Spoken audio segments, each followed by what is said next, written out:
voici les principaux titres qui seront développés aujourd'hui.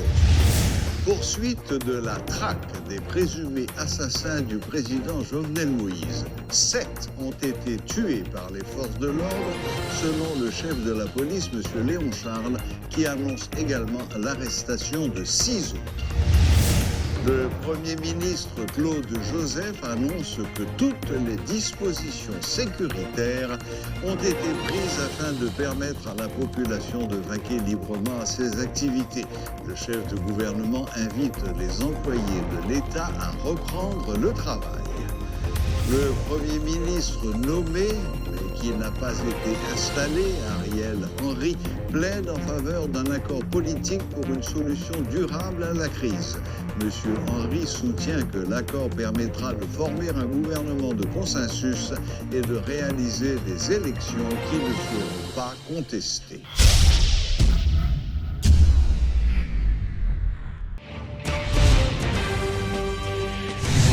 Des membres présumés du commando qui a assassiné le président Jovenel Moïse sont traqués par la police haïtienne. Au total, 7 étrangers armés ont été tués lors d'affrontements avec les forces de l'ordre. 6 autres ont été capturés, a indiqué à Radio Métropole le chef de la police, M. Léon Charles. Ce jeudi 8 juillet, la traque des mercenaires s'est poursuivie dans le quartier de Morne-Calvaire, à proximité du bidonville de Jalousie à Pétionville. Les criminels cherchaient une route pour s'enfuir quand ils ont été repérés par des citoyens. Au moins 4 personnes ont été blessées lorsque les bandits ont fait feu sur la population. Plusieurs centaines de personnes se sont alors lancées à une véritable chasse à l'homme. La population a réussi à capturer 2 mercenaires qu'elle s'apprêtait à lyncher quand les forces de l'ordre les ont récupérés. 2 autres criminels ont été tués au cours de cette journée lors d'affrontements avec les unités de la police. Le chef de la police a indiqué à Radio Métropole que l'opération contre les mercenaires est toujours en cours. À la mi-journée, une foule s'était rassemblée devant le commissariat de Pétionville où les mercenaires sont incarcérés.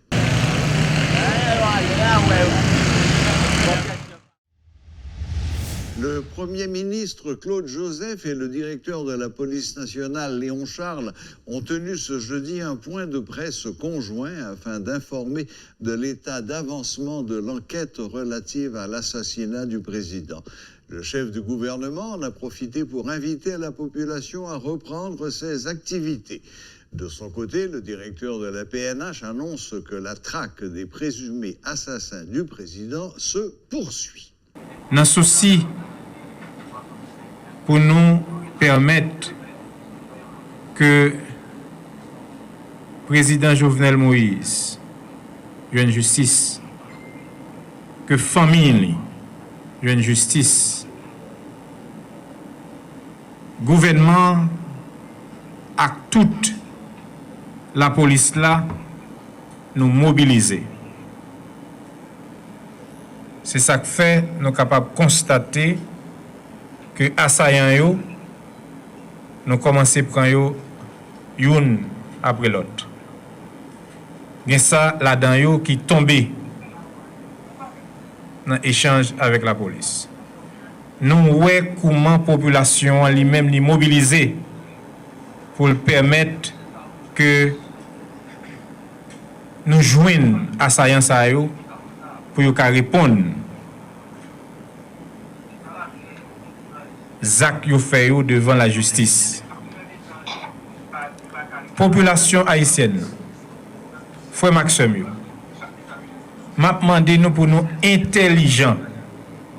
Les nous prend yo remettre la police yo. Parce que si gen un bagay qui passé, nous pas connaît si yo mouri dans men nous par exemple, nous pas connaît qui ça passé. Faut nous connaître qui motivation qui derrière moun sa yo. Qui sorti côté yo sorti. Yo entré ka président, yo assassiné lâchement, yo blessé madame li qui fait que jodi a heureusement, conditions santé stable, la prend soin dans l'hôpital États-Unis. Nous pas qu'à quitter Zaksa passer comme ça. Et nous voyons comment la population est mobilisée. Seul ça n'a dit tout le monde rentrer la caille. La police là, li gagne situation sous contrôle. Pas quitter des fauteurs en eau trouble. Ou du moins de monde qui a profité de situation ça pour faire des ordres, alimenter nous, pour faire nous faire ça, nous pas de fait. Nous connaissons que la population haïtienne est intelligente. Quelle que soit la différence que le monde a gagné avec le président Jovenel Moïse, tout le monde d'accord en la population que nous pas qu'à assassiner un président en fonction dans condition ça. C'est peut-être ça n'a demandé population. Identifier yo, nous d'accord. Mener yo by la police, nous d'accord. Accompagner la police là, nous d'accord, je ne commence à faire là parce que c'est la police là qui a arrêté moun yo, qui a pris yo et ça tombe yo. Mais désordre là, li pas là-dedans. Pas quitter aucun monde fait nous gagner une situation qui confuse. Depuis hier, Conseil ministre, CSPN sous deux pieds, nous avons une situation sous contrôle. On continue comme ça. Pas quitter moun fait nous faire des ordres. Pas attaquer business moun. Président Jovenel Moïse a besoin de justice. Comme nous l'avons dit, la traque des mercenaires présumés assassins du président Jovenel Moïse se poursuit activement. Mais alors qu'un calme impressionnant régnait sur l'ensemble de la capitale, une forte tension commençait à monter à Pétionville autour du commissariat de la place Saint-Pierre où deux des présumés mercenaires étaient emprisonnés. L'un de nos reporters était sur place.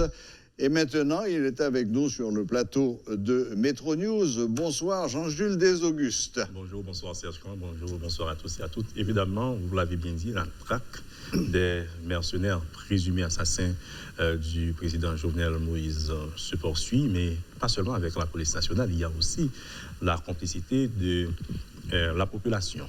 Parce qu'aujourd'hui, ce sont les membres de la population, notamment des gens habitants et la localité de Jalousie qui ont procédé d'abord, est-ce que je veux parler d'arrestation, qui ont procédé à l'arrestation quand même, car ces gens-là ont arrêté ces présumés assassins en route.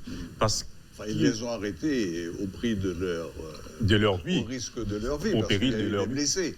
Absolument, environ 4 personnes ont été touchées par balle et ce sont, selon les déclarations, les témoignages des riverains, ce sont ces présumés assassins-là qui ont tiré en direction de ces personnes.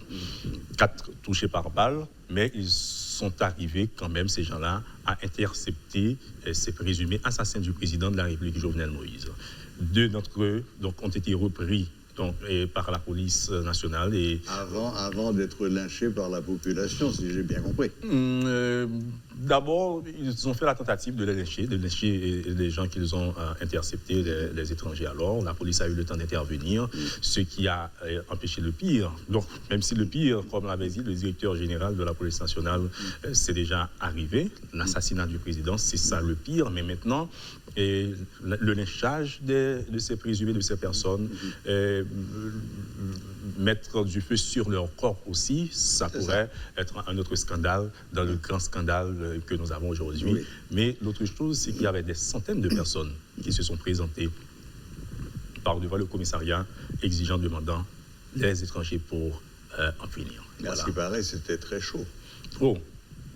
Les gens étaient prêts à tout. Et les gens étaient prêts à tout, Serge, pour avoir ces étrangers, parce que selon eux, ces habitants-là, les membres de la population, donc si pour tuer un président, la police n'était pas là, bien, elle était incapable de riposter, de protéger, de sécuriser le président. Maintenant, à quoi ça sert d'avoir des policiers qui protègent des meurtriers présumés?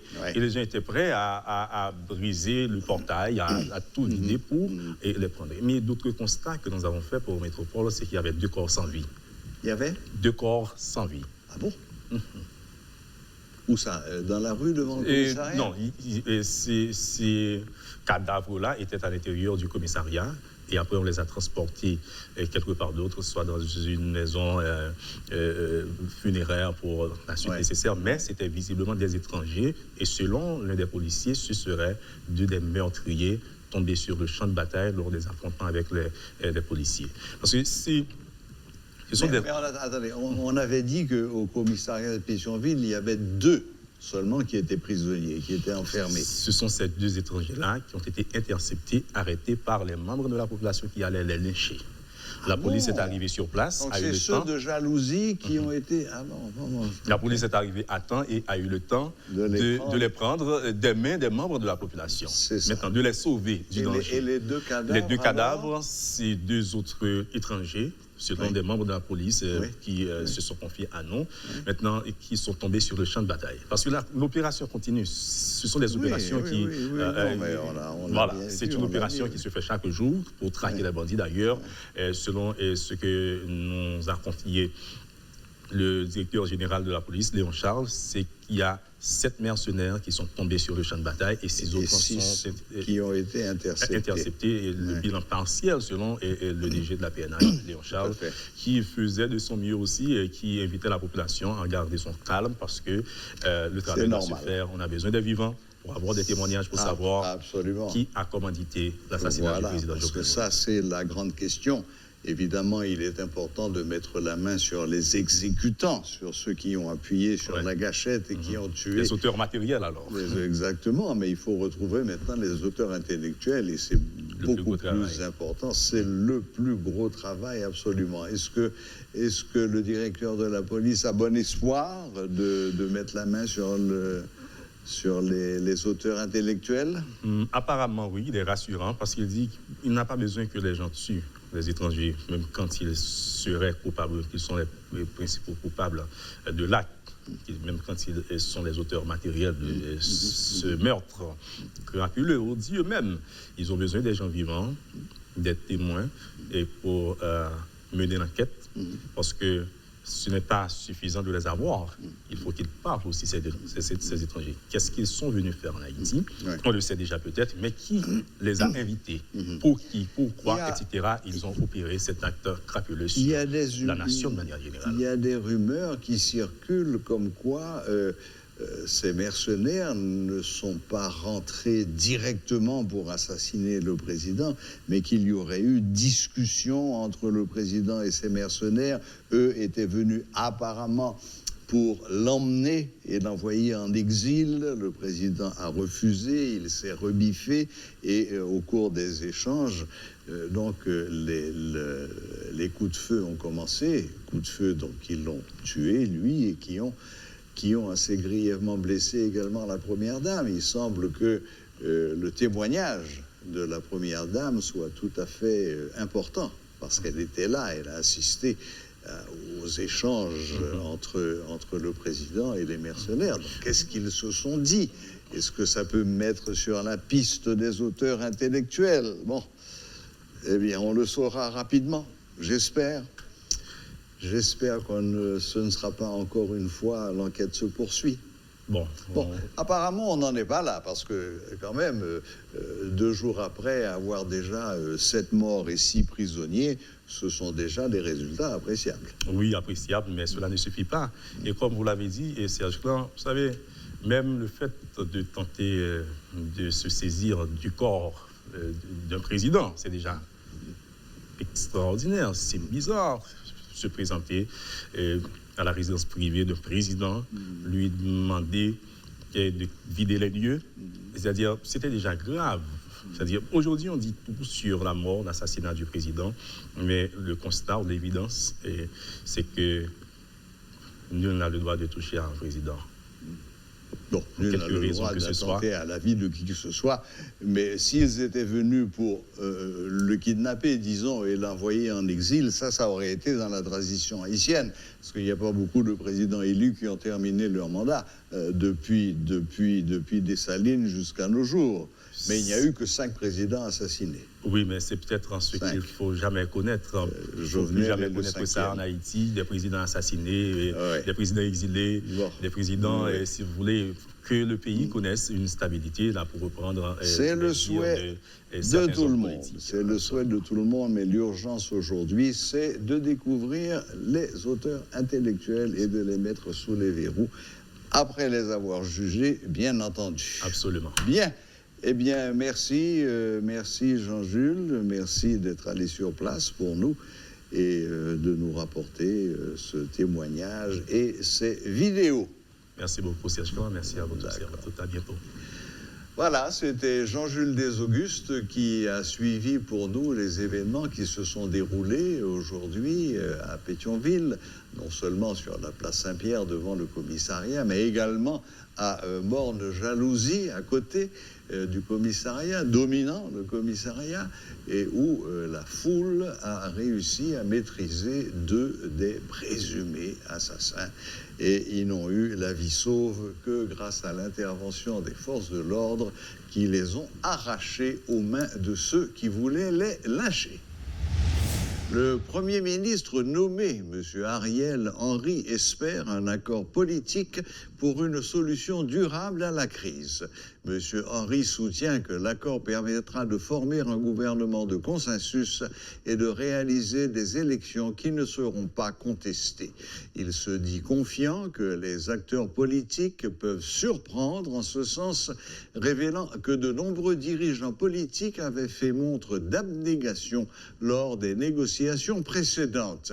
Il plaide pour le respect de la loi, ce qui lui permettrait de jouir de sa capacité de Premier ministre en activité de formation de son gouvernement. Il confie cependant que le processus de formation du Conseil des ministres n'avait pas été bouclé avant l'assassinat du président Jovenel Moïse. Le pays est en état de siège pour une durée de 15 jours, décision prise par le Premier ministre après l'assassinat du président Moïse. En quoi consiste exactement l'état de siège? Pour un regard juridique, suivez les explications de notre consultant, Maître Patrick Laurent. L'état de siège à lui-même, en général, n'est pas pour des catastrophes naturelles. Pour des troubles, ou tu as dit que humains même créés ou provoqués. Donc, c'est là où tu as dit qu'il y a émeute, insurrection. Or, la Constitution même dit, pour gagner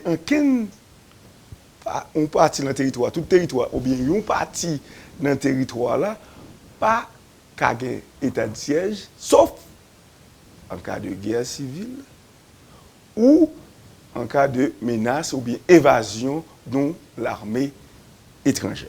Ouais, alors, c'était capable de dire que c'est un régime militaire, si vous voulez. C'est l'armée qui, nous passons ça plus devant, qui prend place pour mettre l'ordre, l'autorité. Et là, seulement là, la police a fait retirer colis, c'est l'armée qui vient. Alors, une différence rapidement, lors de l'état d'urgence, c'est un renforcement de l'autorité civile.